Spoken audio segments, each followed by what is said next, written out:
Hey, Andrew with CarCam Central. I think the VFO A119 is the best value dash camera on the market right now. It has the features most drivers are looking for, a good price, and VFO has a good track record of delivering quality products. So let's get into the details.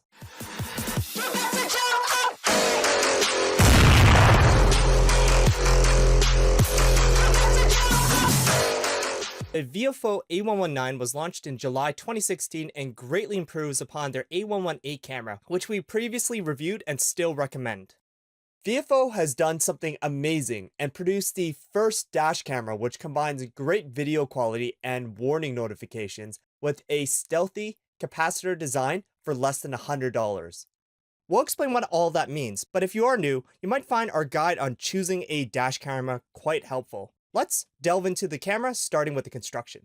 The A119 has a wedge shape similar to the A118. On the front is the f1.8 glass lens, which is a higher quality than many other budget cameras.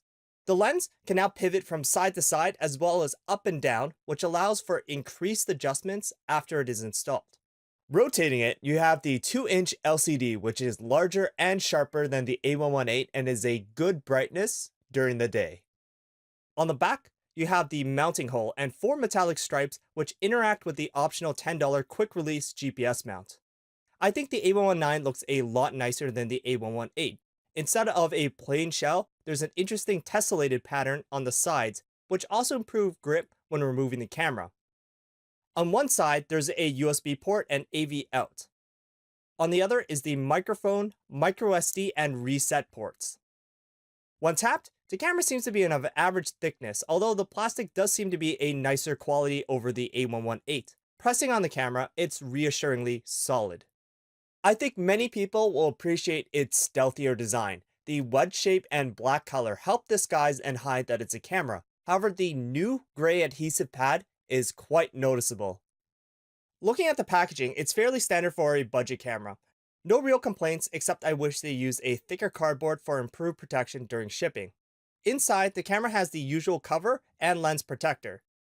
The accessories below were all neatly packaged. A pleasant addition to the usual mount, extra adhesive pad, and power adapter was the wire clips, which help you secure your camera.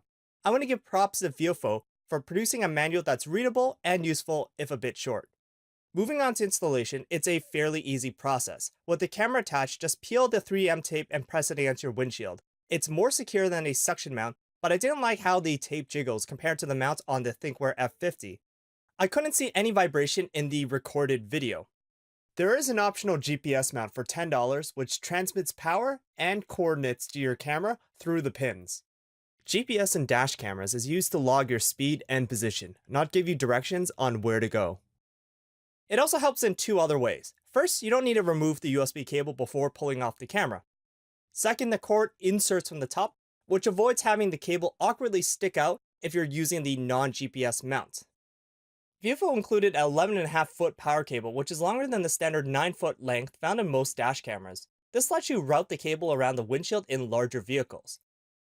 As well, the power adapter is a separate 2-port adapter compared to a combined unit. It's rated up to 3.1 amps, so you can power your camera and charge your phone at full power. Moving on to setup, the A119 is ready to go out of the box, but you may wish to change a few settings like the time and date. This is done through the camera's menu. There's no desktop or smartphone app. VFO has done a good job with the overall layout. A minor gripe is that you have to turn off recording first. Otherwise, pressing the menu button will take a photo, which is not useful. As well, I wish VFO would use the layout of the Garmin 20, where you have digital labels above the buttons to make it easier to understand what you're pressing. Getting into the menu, most of the usual options are there, so I'm only focusing on the few issues that exist. Starting with GPS, you can turn it on and off, but you can't control if your coordinates and speed are overlaid onto the video. When this video was made, there was no option for miles per hour, but it was scheduled for the next firmware update. The screensaver feature turns off the LCD after a set period of time, which is useful, but the 1-second option makes it difficult to access the menu. The A119 doesn't approach the level of customization found in other cameras like Thinkware or the Mobius camera, where you have finer controls, but I think most users won't notice. Moving on, we looked at how easy it is to use the camera on a typical day. Like most cameras, the A119 turns on and records automatically when it receives power. Startup does take longer at 11 seconds, but it shouldn't delay you from leaving your parking spot. Warning notifications are one of the most important dash camera features as it lets you know when your camera has stopped recording. Now, your camera is exposed to all sorts of environmental conditions: hot, cold, humid. As well, your SD card wears out over time. The A119 has the best notifications of all the budget cameras I've seen. It constantly beeps at you if the camera isn't recording, say from a missing or failed SD card, or if you turned off recording yourself. It doesn't stop until the problem is fixed, unlike many budget cameras like the A118, which doesn't have a warning sound. I think VFO could improve warning messages by making it more like the Yi. The background should be more distinct and stay on until you fix the issue. The notification LED was done well. Solid red means it's recording. Flashing rapidly means it's not. It's positioned well so it's not easily covered by the rear view mirror. Let's look at the emergency record button. When pressed, it protects the current file from being overwritten. Most people use it to lock accident footage or to save an interesting scene for later. I don't like the button's placement as it's easy to mispress and trigger the wrong feature. Fortunately, turning off recording will emit a constant beep, but it shouldn't be this hard to use. Going to the camera itself, from the way it's mounted to your windshield, it can't turn to face the side windows like you can with other cameras, which is useful in filming police interactions or other interesting scenes. VFO is developing a circular polarizer which will help to reduce reflection and glare from your windshield. Keep your eyes out for a late August release if you're interested. Moving on, let's talk about video quality. The A119 is amongst the best cameras on the market. However, in certain situations, it falls behind. The A119 records at a maximum resolution of 2560 by 1440p. As for the recording time, you get 3.5 hours on a 32GB microSD card. It's also compatible with 128GB cards, which give 14.5 hours of recording time. Let's first look at daytime video. Overall, it's quite sharp and clear, even with lots of foliage and changing details because of the higher 20 megabit per second bitrate. You can also capture the license plates of rapidly moving vehicles with no problems. During the day, it's easier for cameras to produce sharp videos because there's lots of light. Even the 2-year-old A118 looks good. For the most part, quality is similar, but when we focus on the license plates, you can see a clear difference. As well, it has a great field of view with a good balance between coverage and details. If it's too wide like the Yi, you'll find reading license plates is much more difficult. However, against better cameras like the OPI-A2, it lags behind in two ways. The first is dynamic range, which is how well it renders scenes with widely contrasting light. You can see the area under the hotel is quite dark compared to the better exposed OPI-A2. The second is during rapidly changing light, such as when we go under the bridge, you can see it overexposes itself as the camera is slower to adapt. If we move to a recording right before dusk, the direct light can be a problem for some cameras. The A119 correctly exposes the scene and is quite sharp.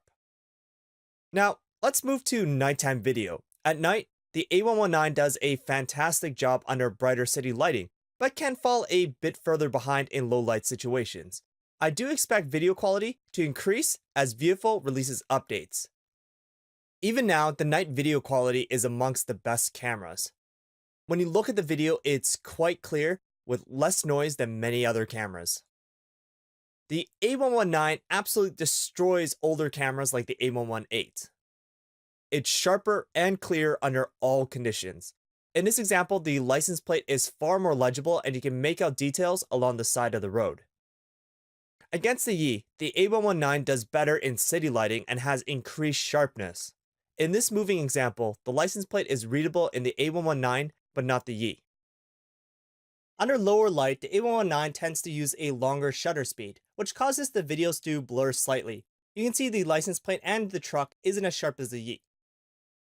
Under low light, it's fine. It can capture details outside of the headlight region, but that's quite common for a camera that doesn't use a low light optimized sensor like the Sony Exmor.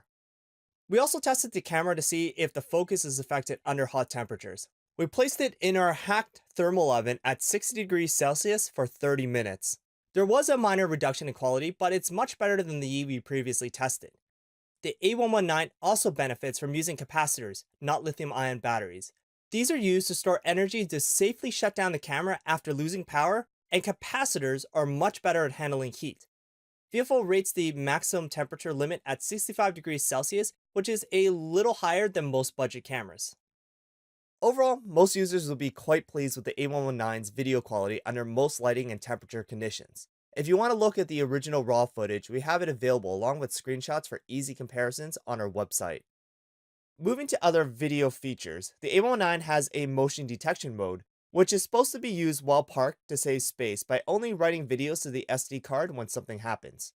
I would not recommend the A119 for parked recording, as you have to manually turn on this feature by going through the camera's menu. If you forget to turn it off, your camera may miss footage as the detection algorithm is not perfect.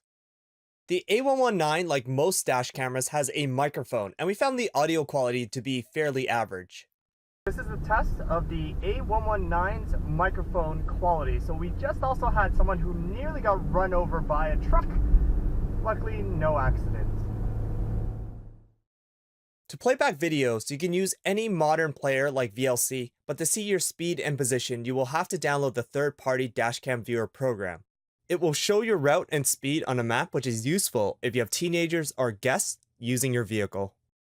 If you take out your SD card to watch videos on your computer, or use a new card, the next time it's inserted into A119, it will ask you to format the card before recording. If you press cancel, it will pop up again next time you start the camera. I'm a big fan of this feature. An improperly formatted card is one common reason a dash camera has problems. While it could be annoying for experienced users, I think VFO has made the right decision. In general, they have done a great job on improving the reliability and user-friendliness of the A119. It helps that they had pre-production beta testing with the community at Dashcam Talk and continually iterated on the design from the feedback they received. As you can tell, I'm a big fan of VFO's A119. It's going to be my new starting recommendation for most drivers. Make sure you pick the right SD card, as some can wear out sooner than others. See our guide for more. For full disclosure, I got this camera for free from VFO, but they had no influence over what I could or could not say. So that's the end of this review. If you liked it, please give it a thumbs up. If you want more, please subscribe. Hope you found it useful, and thanks for watching.